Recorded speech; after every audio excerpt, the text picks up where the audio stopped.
Olá pessoal, eu queria convidar hoje vocês para uma reflexão sobre a ameaça de socialismo em nosso país.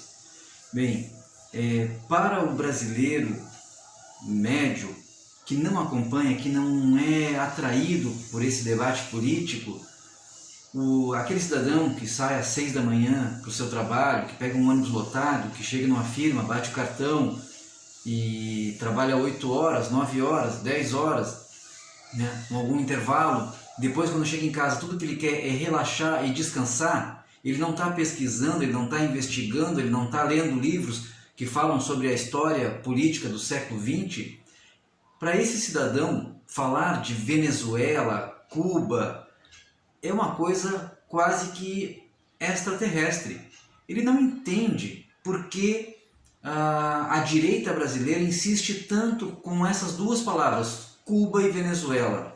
Para ele é algo distante. Distante geograficamente, porque esses países estão longe, e é distante porque não é uma coisa que ele consiga relacionar com a sua vida, embora atualmente existam muitos venezuelanos circulando entre nós, que é um sinal claro da crise que existe naquele país, né? Porque os cidadãos venezuelanos precisam fugir da Venezuela, porque não há emprego, quando há emprego não há salário, quando há salário ele não serve para nada, porque a inflação já comeu todo o valor do dinheiro e não consegue comprar nada, e mesmo que consiga comprar não tem o produto porque as prateleiras dos mercados estão desabastecidas, porque não há mais ninguém produzindo, porque quem produzia e conseguiu fugir, fugiu, e agora há uma crise de produção, há uma falta de produtos naquele país, né? Então, como que a gente pode trazer esse debate mais para perto desse cidadão? Em primeiro lugar, a gente pode dizer para ele que a Venezuela é aqui, que ela já aconteceu, que ela acontece e que já houve algumas tentativas de implantação disso aqui. A começar pelos governos de Leonel Brizola no Rio Grande do Sul e depois no Rio de Janeiro, onde ele foi mais bem sucedido, né? Todas as políticas que levaram a Venezuela e Cuba ao caos foram, de uma certa forma, implantadas no Rio Grande do Sul e depois no Rio de Janeiro pelo senhor Leonel Brizola. A favelização, o tráfico de drogas, a criminalidade, o desmantelamento das instituições, a desautorização das autoridades, das instituições públicas e políticas, né? Tudo isso Leonel Brizola fez em certo grau, a começar pelo Rio Grande do Sul, e depois ele aperfeiçoa no Rio de Janeiro. E a gente viu o caos que foi o Rio de Janeiro, né? Muito parecido com o caos venezuelano, com o caos cubano, né? Onde o povo passa fome, o povo vive numa situação de miséria e a elite política desfruta de muito conforto nos palácios de governo, né? Leonel Brizola favelizou Porto Alegre. Então, se você pega o plano diretor da cidade de Porto Alegre, onde havia ali o projeto de passar uma avenida, uma praça, um parque, ali Leonel Brizola fez as suas lideranças, os membros do seu partido, que eram líderes comunitários, organizarem invasões, né, e construir favelas ali. E assim eles estimularam o êxodo rural, né? Muitas famílias abandonaram o campo, abandonaram a zona rural para migrar para uma favela da capital, onde ele criou bolsões de miséria. E por que ele fez isso? Ele gostava da miséria? Não, porque bolsões de miséria são currais eleitorais, né? Então, assim, se uma liderança do PDT te concedeu uma casa numa dessas favelas, logo você tem uma dívida com essa liderança e tem uma dívida com o Leonel Brizola, logo você vota em Leonel Brizola, né, por várias eleições. Além disso, havia uma suspeita forte até este ano de que a esquerda brasileira era financiada pelo tráfico de drogas. E por que isso?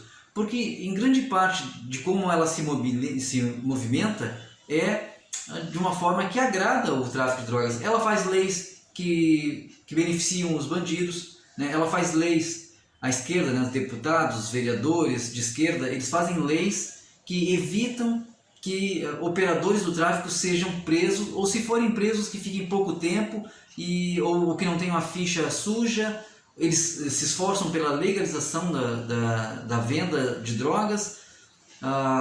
Eles demonizam a polícia, né? A justiça, a polícia. Então, por que um político brasileiro quer tanto a legalização das drogas e quer tanto demonizar a polícia? Porque talvez ele seja financiado pelo tráfico de drogas. Mas não me processa ainda, só um pouquinho. Como eu estou além dessa desconfiança pelas pautas da esquerda, nós temos agora o depoimento, a confissão do Carvajal, né, que é um traficante internacional, era ministro de Hugo Chávez, quando Hugo Chávez era vivo e governava a Venezuela, e depois, quando Maduro assume, ele vai cuidar dos seus negócios, né? Na Europa, no mês passado, agora que foi preso, né, em depoimento, ele confessou que o tráfico de drogas da Colômbia e da Venezuela financia partidos de esquerda no mundo todo, na Europa e na América Latina, né? E ele cita nominalmente Lula, mas não é só o Lula. Talvez o Carvajal não tenha sido contemporâneo de Leonel Brizola, porque, né, quem financiava Leonel Brizola eram outras organizações como as Farc. Então, por isso o Carvajal não citou, ou porque não era relevante, porque o Brizola já morreu. Mas a verdade é que, assim, alguns anos atrás foi apreendido um helicóptero carregado de cocaína, que estava entrando no Brasil carregado de cocaína. E a quem ele pertencia? Pertencia aos Perrella, que eram deputados políticos do PDT. Então, você vai juntando uma coisa com outra, né? Políticos de esquerda querem afrouxar as leis para beneficiar o tráfico de drogas. Ao mesmo tempo, né, um helicóptero desses de políticos ligados a essa organização é apreendido entrando no Brasil com uma grande carga de cocaína. Na sequência, um grande traficante internacional confessa que o dinheiro do tráfico financiava as campanhas eleitorais desses partidos. Então, para aquele cidadão que acha que a Venezuela está distante, que é algo impossível, que não tem nada a ver, que o Lula, quando governou, ele respeitou as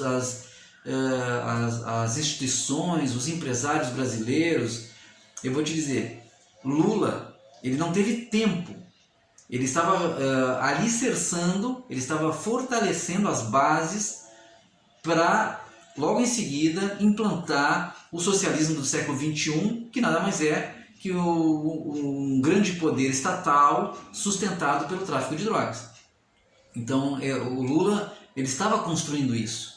Só que, no último governo de Dilma, quando ela estava sinalizando que iria dar esse próximo passo, inclusive, próximo passo é o tema de uma campanha eleitoral, de um comercial do PT, que foi veiculado nas televisões brasileiras, em que eles diziam, vamos para o próximo passo. O próximo passo era esse, era começar a se encaminhar para a implantação do socialismo do século XXI aqui no Brasil. Quando há uma crise ali, né? Lembrando que o Michel Temer era vice da Dilma, e o PMDB, embora ele já fez parte dessa turma, né? O PMDB já foi um partido muito mais de esquerda do que é agora, mas ele já teve o MR8, que é o Movimento Revolucionário do 8 de outubro, que é vinculado a Cuba e vinculado a essas organizações latino-americanas, organizações revolucionárias latino-americanas, né? Forças revolucionárias da Colômbia, né? Por exemplo, né? Essas forças revolucionárias que têm relações, ou muitas vezes são o operador da produção e distribuição das drogas. Mas o PMDB, neste momento, ele está mais vinculado a empresários corruptos do Brasil. E quando o PT sinalizou que caminharia para aquela situação da Venezuela, estes empresários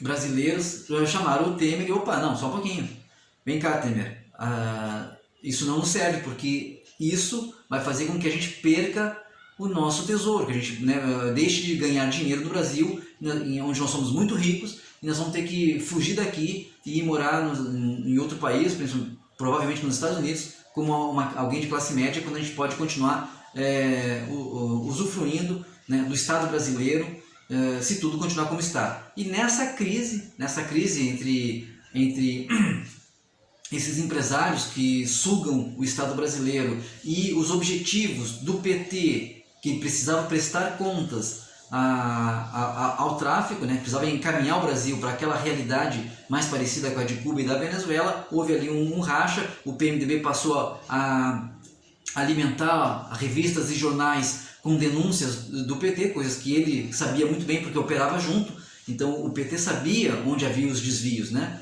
Por isso ele alimentou a Veja, Isto É, O Globo, Estadão, Folha, para esses jornais, para esses veículos de comunicação naquela época foi muito fácil descobrir os caminhos da corrupção, porque quem os alimentava com informações era justamente quem estava operando junto essa corrupção.